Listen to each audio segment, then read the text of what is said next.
විශාලා මහනුවර එකපාරම වරුසාව නතර වුණා නෙව. වැස්සෙන්නේ නැහැ.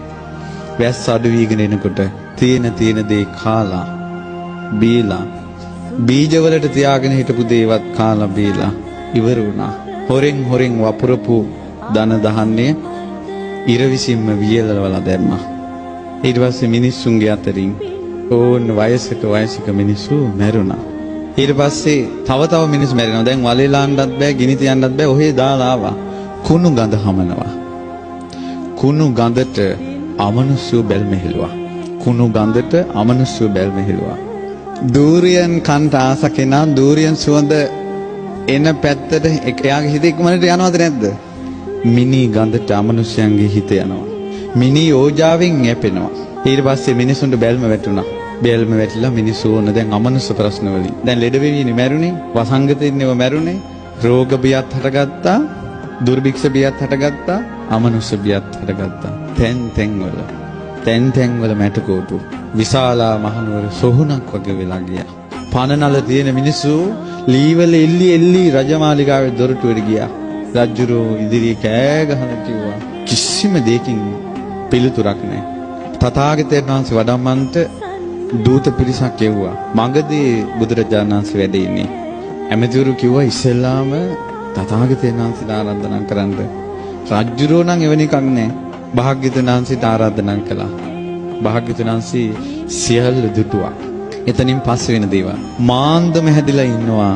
රහත් වෙන්න පින් තියන අය පේනවා. කට උඩට අරගෙන වේදනාවෙන් කෑක ගහ ඉන්නවා මුළුවල. පේනවා බුදු ඇසට. අමනුෂ්‍යව අහගෙන ඉන්නවා සෝවාන් වෙන්න පින තියන අය මුළුවලට වැටිලා. රජ්ජුරුව ලහිලහි දුවගෙන ගිහලා හුවා ස්වාමීනි හැබෑද විශාලාවට වඩිනවා කියන්නේ. භාග්‍යවතුන් වහන්සේ වදාළා වඩින්න ඕන. මොහොතක් ඉවසනසේක්වා. ගංගානම් ගඟ මතකයි නේද? කිලෝමීටර 10ක් විතර තියෙන්නේ. ඕන ඔය ගඟ දක්වාම භූමිය සුද්ධ කරා මාවත හැදුවා. සුදු ඇලි ඇතිරෙව්වා. මල් ඉසිරෙව්වා. මල් වැල් ඇතිරුවා. මල් වියන් බැඳෙව්වා. 500ක් සංඝ පිරිස වඩිනවා. ඊළඟට බිම්බිසාර රජුරෝ ගංගානම් ගඟේ දැන් නැව් හදලා තියෙනවා. භාග්‍යවතුන් වහන්සේට බුද්ධාසනිය පනවලා තියෙනවා. ගංගානම් ගඟේ සැඩපහර නතර වුණා. බුදුරජාණන් වහන්සේ විශාලාවට සමීප වෙන්නම ආකාශයේ වලාකුළෙන් පිරී ගියා. මගේ බුදුරජාණන් වහන්සේ විශාලා මහනුවරට උතුම් සිරිපා කමල තබනකොටම ශ්‍රී පතුල ස්වර්ණ වර්ණයි ස්වර්ණ රශ්මි විහිදෙනවා.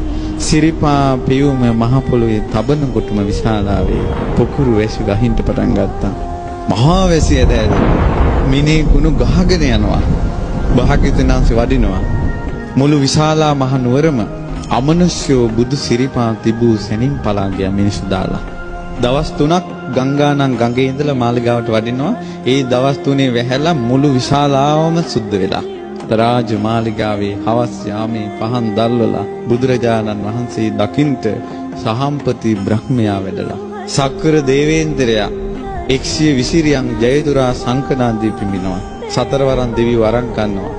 ඉන්ද්‍ර සෝමහරදී දෙවිවරු වෙනවා. බලවත් දෙවිවරු පැමිණෙනවා කියලා යමක් ඇද්ද? නීච තුච්ච භූතයෝ විශාලා මහනුවරින් ඈතට ගියා. තවම රතන සූත්‍රය දේශනා කරලද? බුදුරජාණන් වහන්සේගේ උතුම් පාත්‍ර ධාතුට පිරිසුදු පෙන් ඇතිව අපේ ආනන්ද ස්වාමීන් වහන්සේ වැඩ ඉන්නවා. භාග්‍යවතුන් වහන්සේ දේශනා කළ යානීද භූතාන් ශ්‍රී සද්ධර්මයේ වදාළා. බුදුරජාණන් වහන්සේ වදාලා යානීද භූතානි සමාගතානි බුම්මා නිවායා නිවාන් තලිකේ. යානීද භූතානි යම් භූතයෝ සමාගතානි රැස් වෙලා ඉන්නවනේව. බුදුරජාණන් වහන්සේ වදාලා පොළොවේ තහසේ දෙවිවරු රැස් වෙලානේ. බුදුරජාණන් වහන්සේ වදාලා සබ්බේව භූතා සුමනා භවන්තු. මේ සියලුම භූතයෝ මේ දෙවිවරු සුමනා සුවපත් වේවා. සුවපත් සිත් ඇත්තෝ විත්වා. තුන් ලෝකීටම පතුරන මහා මෛත්‍රී නිධානයේ ඇති තථාගතයන් වහන්සේ ඉස්සලාම මෛත්‍රිය පැතුරුවා. අර ආකාශයේ පොළොවේ ඉන්න දෙවිවරුන්ගේ ශරීර සීතල වෙලා ගියා. ඒ වචනේ ඇහෙනකොට අතෝපි සක්කංච සුනන්තු භාසිතං මම දැන් යමක් දේශනා කරනවා. හොඳට අහන්න. තස්මායි භූතා නිසාමේත සබ්බේ මෙත්තං කරෝත මානුෂයා පජාය. ඇයි මේ මිනිසුන්ට මෛත්‍රිය කරන්නේ නැත්තේ? මෙසිත වදන්න මිනිසුන්ට බුදුරජාණන් වහන්සේ සුවපත් වේවා කිව්ව සැනෙන් ශරීර සීතල වෙලා ගිය අයට කිව්වා ඇයි මෛත්‍රිය වඩන්නේ නැත්තේ? දිවාච රත්තෝච හරන්ති බලි මිනිසු පහන් තියතියා ශීර හදා මල් පූජා කර කර දුන් දිදී දෙවියන්ට පූජාවල් කරනවා පින් දෙනවා. ඇයි මේ මිනිසුන්ට මෛත්‍රිය කරන්නේ නැත්තේ? දැන් දෙවියන්ට කිව්වා අඩුම තරමේ මේ විශාලාවේ ප්‍රශ්නේදී දෙවියන්ට මෛත්‍රියෙන් උදව් කරන්න තිබ්බා කියලා. දැන් දෙවිවරු කොහොම ඔයාලගේ වචනෙන් කිව්වොත් තක්කු මුක්කු වෙලා. බුදුරජාණන් වහන්සේ වදාලා යං කිංචි විත්තං ඉදවා හුරංවා. මේ තමයි ලෝකේ උතුම්ම සත්‍යක්‍රියාව. යම් කිසි ධනයක් තියෙනවා නම් වස්තුවක් තියෙනවා නම් මෙහි හෝ පරලෝ සග්ගේ ස්වායන් රතනම් පනීතං මෙහි හෝ පරලෝ හෝ යම් වස්තුවක් තියෙනවා නම් දෙව්ලෝ උතුම් මණිකක් තියෙනවා නම් නනෝ සමන් අත්ති තථාගතේන බුදු කෙනෙකුට සමාන නෑ. සමාන නෑමයි. මේක සත්‍යයක්. සියලු දෙනා සුවපත් වේවා. අහසේ විදුලි කොටන්න ගත්තා. මේ මහ පොළොව සැලී යන්න ගත්තා. මේ වියලී ගිය ගස්වල පත්තර හැදෙන්න ගත්තා. මල් පිපෙන්න ගත්තා. එක වචනයයි වදාළේ බුදු කෙනෙකුට සමාන රත්නයක් මාණික්කයක් තුන් ලෝකෙම නැහැ. සැබෑ බසින් මෙම සිත සැලසේවා. කයං විරාගං අමතං පනීතං. කයං රාගේ ශේකලා දාන, ද්වේෂේ ශේකලා දාන, මෝහේ ශේකලා දාන, විරාගය ඇති කරන අමා මහ නිවන දේශනා කරන ශාක්‍ය මුනීන්ද්‍රයන් වහන්සේ සමාහිත හිතින් ඒ ධර්මයේ දේශනා කළා. ඒ ධර්මයේ කෙලෙස් සංසිඳවනවා, නොයල්ම ඇති කරනවා, කෙලෙස් උපදවන්නේ නැහැ. නතේන ධම්මේන සමන්ති කිංචි. ඒ ධර්මයට සමාන කරන්න දෙයක් නැහැ. යම් බුද්ධ සෙට්ටෝ පරිවන්නේ සුචින් සමාධිමානන්තරි කඤ්ඤමාහෝ. සමාධියක් තියෙනවා. ඒ සමාධිය උපද්දවනවා පින්වන්තයෝ. ඒ සමාධියේ ඵලය අරහත් ඵලය. ඒ සමාධිය පැද්දුවොත් අනිත්‍ය දුක්ඛ අනාත්ම විදිහට මේ ලෝකේ දැක ත්‍රිලක්ෂණය මනසින් දැක මේ සසර කෙරෙහි විරාගී නොයල්මින් යුතු සමාධියක් උපදිනවා. අරහත් ඵල සමාධිය. ඒ සමාධියට සමාන කිසිම සමාධියක් ලෝකේ නැහැ. ඒ සමාධිය උපද්දන්නේ බුදු කෙනෙකුගේ ධර්මයෙන්. සමාන දෙයක් ලෝකේ නැහැ. මේක ධර්මයේ තියෙන වටිනාකමක් සත්‍යයි. මේ ධර්මයේ මේ බණ පද වලින් පැතුරන රශ්මිය ආනුභාවයේ දසදහසක් ලෝක ධාතු වල පැතිරලා ගියා. අදත් මම මේ බණ පදේ කියනකොට ඒකයි මේ ඇඟට දැනෙන්නේ. සත්‍යයි. සැබෑ බසින් මෙම සිත සැලසේවා. බුදුරජාණන් දැක්ක ආනුභාවයේ පැතිරිලා යනවා. මිනිසුන්ගේ හිත සාන්ත වී යනවා. කෙලෙස් සංසිඳී යනවා බණහනකොට. ඊළඟට බුදුරජාණන් වහන්සේ දේශනා කළා. "යේ පුද්ගල අට සතම්පසත්තා." මේ ලෝකේ සත්පුරුෂයෝ ප්‍රශංසා කරන පුජ්‍යලු 8 දෙනෙක් ඉන්නවා. සෝවාන් මාර්ගඵල, සකදාගාමි මාර්ගඵල, අනාගාමි මාර්ගඵල, අරහත් මාර්ගඵල කියලා ආර්ය උත්තමයෝ 8 දෙනෙක්. යුගල වශයෙන් 4යි. සෝතාපන්න, සකදාගාමි, අනාගාමි, අරහත්. මේ උත්තමයන්ට මේ සුගතයන් වහන්සේගේ ශ්‍රාවකයන්ට සංඝයාට දානයක් දුන්නොත් පින් සිද්ධ වෙනවා කියලා බුදුරජාණන් වහන්සේ බුදු මුව මණ්ඩලෙන් සත්‍යක්‍රියා කළා. අමනුෂ්‍ය ඉසුලූලු අත දිව්වා. රෝග ආතක් පාතක් නැහැ. ඒ සුප්පයුත්තා මනසා දල්හේන. නික්ඛාමිනෝ ගෞතම ශාසනම්මි. ගෞතම ශාසනේ යම් කිසි කෙනෙක් ඒ සුප්පයුත්තා මනාව පිළිපදිනවා නම් මනසා දල්ලෙන් හිත දැඩි කරගන්න ඕන.